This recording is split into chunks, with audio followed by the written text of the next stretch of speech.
ഒരു ഏപ്രിൽ കൂടി വരുന്നു. ഏപ്രിലിൽ സുപ്രധാന കാര്യങ്ങളൊക്കെ സംഭവിക്കുന്നതായിട്ട് പലപ്പോഴും തോന്നിയിട്ടുണ്ട്.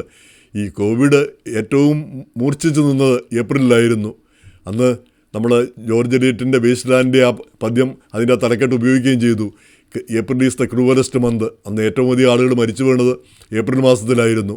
1920 അപ്പം അതുപോലെ അങ്ങനെയൊന്നുമില്ലെങ്കിലും ഇപ്രാവശ്യം ഏപ്രിലിനൊരു വലിയ പ്രാധാന്യമുണ്ട്.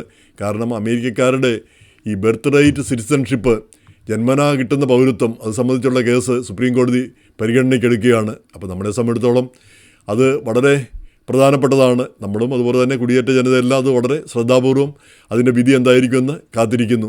അപ്പോൾ അതിൻ്റെ ഒരു ചരിത്ര പശ്ചാത്തലം ഇതാണ്. നമുക്കറിയാം 1857 ഒരു ഡ്രെഡ് സ്കോട്ട് വിധിയുണ്ടായി.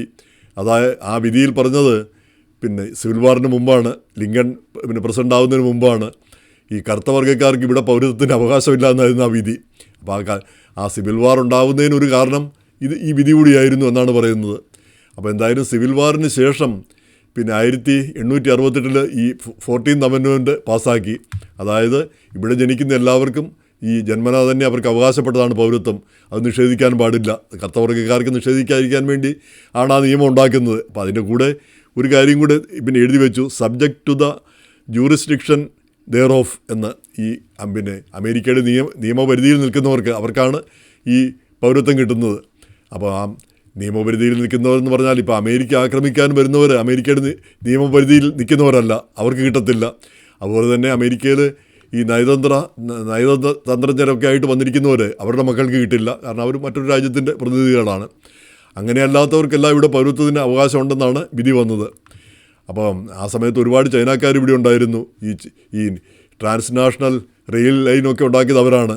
അപ്പോൾ അവരെല്ലാം പൗരത്വത്തിന് അവകാശം കിട്ടുമെന്ന് ഉള്ള ആ ധാരണയിൽ 1871 വേറൊരു നിയമം ഉണ്ടാക്കി, ചൈനീസ് എക്സ്ക്ലൂഷൻ ആക്ട്. ചൈനക്കാരൊന്നും ഇവിടെ പൗരത്വം എടുക്കാൻ പാടില്ല. പക്ഷേ ഇതിനിടയിൽ സംഭവിച്ച ഒരു കാര്യം, അന്ന് ആ സമയത്ത് ജനിച്ച ഒരാൾ ഒരു ചൈനക്കാരുടെ മകനായിരുന്നു. അദ്ദേഹം വോങ് കിങ് ആർക്ക്. അങ്ങേരെ ഈ ചൈനയിലൊന്ന് പോയിട്ട് തിരിച്ചു വന്നിട്ട് തിരിച്ചു വന്നപ്പോൾ അങ്ങേരെ അമേരിക്കക്കാരനായിട്ട് ഇവർ അംഗീകരിക്കുന്നില്ല. അപ്പോൾ അതിനെതിരെ അദ്ദേഹം കോടതിയിൽ കയറി. സുപ്രീം കോടതി വരെ എത്തിയ കേസ്. ആ സുപ്രീം കോടതി 1898 വിധി പ്രസ്താവിച്ചു. അമേരിക്കയിൽ ജനിച്ച വ്യക്തിയാണ് ഇയാൾ, അതുകൊണ്ട് അയാളുടെ പൗരത്വം നിഷേധിക്കാനാവില്ല, അമേരിക്കൻ പൗരൻ തന്നെയാണ് അയാളെന്ന് ആ സുപ്രധാനമായിട്ട് ഒരു വിധി വന്നു. അപ്പോൾ ആ വിധി വന്നതിന് ശേഷം പിന്നീട് ഈ രണ്ടാം ലോകമഹായുദ്ധകാലത്ത് ജപ്പാൻകാരുടെ പൗരത്വം ഇല്ലാതാക്കാനായിട്ട്, കാരണം ജപ്പാൻ അമേരിക്കയുടെ ശത്രുവായിരുന്നല്ലോ, അമേരിക്കയുടെ എതിരാളിയായിരുന്നു, അതിനുവേണ്ടി ശ്രമം നടന്നെങ്കിലും അതൊന്നും വിജയിക്കുകയുണ്ടായില്ല.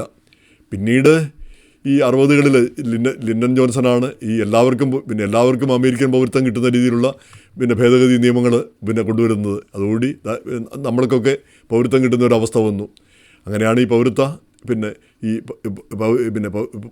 നിയമത്തിൻ്റെ ഒരു മാറ്റം വന്നത്.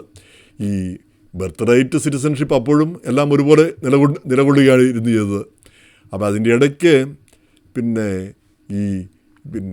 ഈ subject to the jurisdiction thereof, അത് ഒരു പ്രശ്നമായിട്ട് ഈ ട്രംപും അതുപോലെ തന്നെ റിപ്പബ്ലിക്കൻ അനുകൂലികളെല്ലാം അത് ശക്തമായിട്ട് അതിൻ്റെ അടിസ്ഥാനത്തിൽ, അതായത് ഇവിടെ ഇല്ലീഗലായിട്ട് വരുന്നവരുടെ മക്കൾ, അതുപോലെ തന്നെ ഇവിടെ ജോലിക്ക് വരുന്നവരുടെ ജോലിക്ക് വരുന്നവരുടെ മക്കൾ, അവർക്കൊന്നും ഇവിടെ ബർത്ത് റൈറ്റ് സിറ്റിസൺഷിപ്പിന് അവകാശമില്ല. കാരണം അവരൊന്നും ഇവിടുത്തെ നിയമത്തിൻ്റെ പരിധിയിൽ വരുന്നവരല്ല.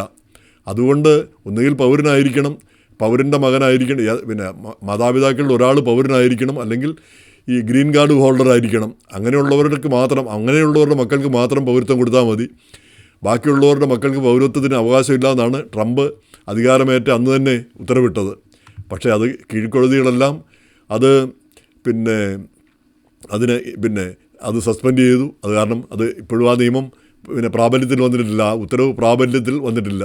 അപ്പോൾ അതാണ് സുപ്രീം കോടതിയിൽ അതിൻ്റെ ഒരു അന്തിമ വിചാരണയ്ക്കായിട്ട് സുപ്രീം കോടതിയിൽ വരുന്നത്. അപ്പോൾ സുപ്രീം കോടതിയിൽ ഈ ACLU അമേരിക്കൻ സിവിൽ ലിബർട്ടീസ് യൂണിയനാണ് എതിർകക്ഷിയായിട്ട് ബാധിക്കുന്നത്. അതിൻ്റെ പ്രധാന വക്കീൽ തന്നെ പറയുന്നത് അവർ ഈ 14th അമെൻഡ്മെൻറ്റിൻ്റെ ബലത്തിലാണ് അവർക്ക് പൗരത്വം കിട്ടിയത്. അപ്പോൾ അവർ ആ പൗരത്വം അതില്ലാതായി കഴിഞ്ഞാൽ ആളുകൾ ഈ പൗരത്വം എന്നുള്ള ആ ഭരണഘടനാ ഭേദഗതി അതിൻ്റെ അന്തസ്സത്ത തന്നെ ഇല്ലാതായി പോകുമെന്നാണ് അവർ വാദിക്കുന്നത്.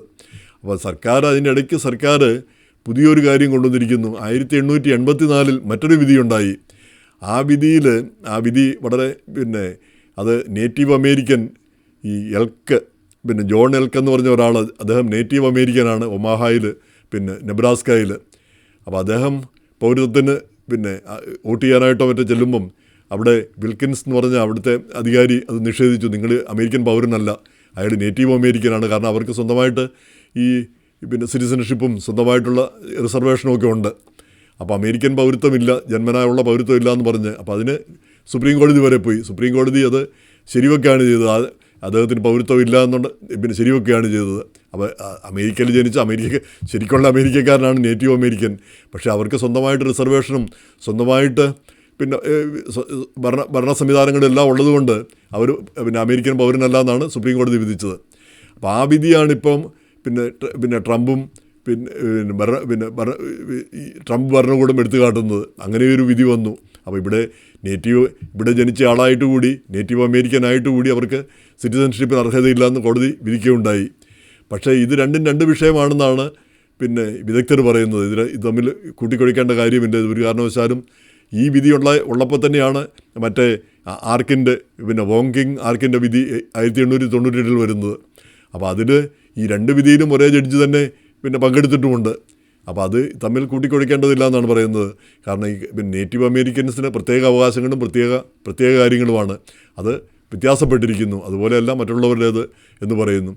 ഈ 1920 21 മുതൽ നേറ്റീവ് അമേരിക്കൻസ് എവിടെ ജനിച്ചാലും അമേരിക്കയിൽ എവിടെ ജനിച്ചാലും അവർക്ക് പൗരത്വം കിട്ടുന്ന വേറൊരു നിയമം പാസ്സാക്കുകയുണ്ടായി. കാരണം ഇപ്പോൾ അവർ അവരുടെ സ്വന്തം റിസർവേഷനിൽ എവിടെയാണെങ്കിൽ കൂടി അവർ അമേരിക്കൻ പൗരന്മാരാണ്. അപ്പോൾ നിയമം അങ്ങനെ മാറ്റുകയും ചെയ്തു. അപ്പോൾ അവരാരും ഈ കേസിൽ കക്ഷി ചേരില്ല എന്നാണ് പറയുന്നത്. കാരണം അവരിൽ ചിലർക്കൊക്കെ ഈ ബർത്ത് റൈറ്റ് സിറ്റിസൺഷിപ്പ് ഒഴിവാക്കുന്നതിനോട് താല്പര്യമുള്ളവരുണ്ട്. മാഗാ റിപ്പബ്ലിക്കൻസ് ഒക്കെ ഇവിടെയും ഉണ്ട് ധാരാളം പേര്. അപ്പോൾ അത് കാരണം അവരാരും അവരിൽ നല്ലൊരു പങ്ക് ഈ കേസിൽ കക്ഷി ചേരാനുള്ള സാധ്യതയൊന്നുമില്ല എന്നാണ് പറയുന്നത്. എങ്ങനെയായിരുന്നാലും ഈ കേസ് വാദങ്ങൾ ശക്തമായിട്ട് നടക്കുമെന്ന് നമുക്കറിയാം. അതിൽ എങ്ങോട്ടായിരിക്കും സുപ്രീം കോടതിയുടെ വിധി വരിക എന്നുള്ളതാണ് എല്ലാവരും ശ്രദ്ധിച്ചുകൊണ്ടിരിക്കുന്ന കാര്യം. ഈ subject to the jurisdiction thereof എന്ന് പറയുന്നത് ഈ ഇല്ലീഗലായിട്ടുള്ളവരുടെ മക്കളും അല്ലെങ്കിൽ ഈ ജോലിക്ക് വേണ്ടി ഇവിടെ വന്നിട്ടുള്ളവരുടെ മക്കളും ഈ അമേരിക്കയുടെ അധികാര പരിധിക്കുള്ളിൽ വരുന്നില്ല എന്നാണ് വിധിയെങ്കിൽ അവർക്കാർക്കും പൗരത്വം കിട്ടില്ല. പിന്നെ അതിന് പൗരത്വം കിട്ടാനായിട്ട് പ്രത്യേക പ്രൊസീജിയറും മറ്റും ഉണ്ടാവേണ്ടി വരും. അപ്പോൾ അത് വലിയ തോതിൽ അമേരിക്കയെയും അതുപോലെ തന്നെ ഇവിടെ ജീവിക്കുന്നവരെയും ഒക്കെ ബാധിക്കുന്ന ഒരു കാര്യമാണ്. അപ്പോൾ അത് വളരെ സുപ്രധാനമാണ്. അപ്പോൾ ആ വിധി എന്തായിരിക്കും നമുക്ക് കാത്തിരിക്കാം.